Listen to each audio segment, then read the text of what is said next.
Binalot ng iyakan, sigawan at pagpupunyagi ang courtyard ng Korte Suprema sa Maynila nang opisyal nang ilabas ang listahan ng mga nakapasa sa 2025 bar examinations. Nabawi ang lahat ng hirap ng paghihintay sa ilalim ng matinding sikat ng araw nang makita na ng mga bar taker kasama ang mga mahal sa buhay ang kanilang pangalan sa LED screen.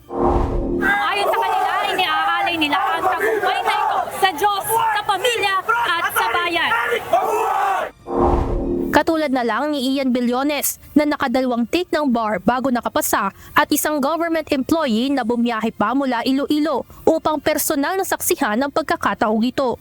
With the number of lawyers that passed this year's bar exam, a lot of us, or if not all of us, would choose to give back to the Filipino people. Sabi ng jurisprudence natin, those who have less in life should have more in law. Ngayong abogado na siya, gagamitin niya ang propesyon upang maging boses para sa mga naaapi. There are a lot of our kababayans na nangangailangan ng hustisya, ng legal advice, but they cannot afford it. Provide them with legal services, especially to the marginalized. Ang top 20 na si Ronald Vincent Gonzalez mula sa University of the East, planong magtrabaho sa Public Attorney's Office upang bigyan ng libreng serbisyong legal ang mga mahihirap. Marami po kasi tayong nakikitang mga injustices ngayon, mga napagkakaitan ng privilege ng makakamit ng tamang hustisya. Kaya sa PAW po,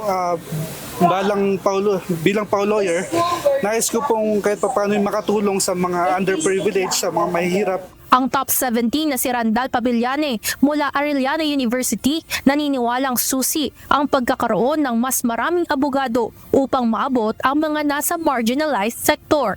Napakahalaga po na magkaroon ng maraming abogado kasi karamihan sa mga kababayan natin hindi masyado accessible yung legal services.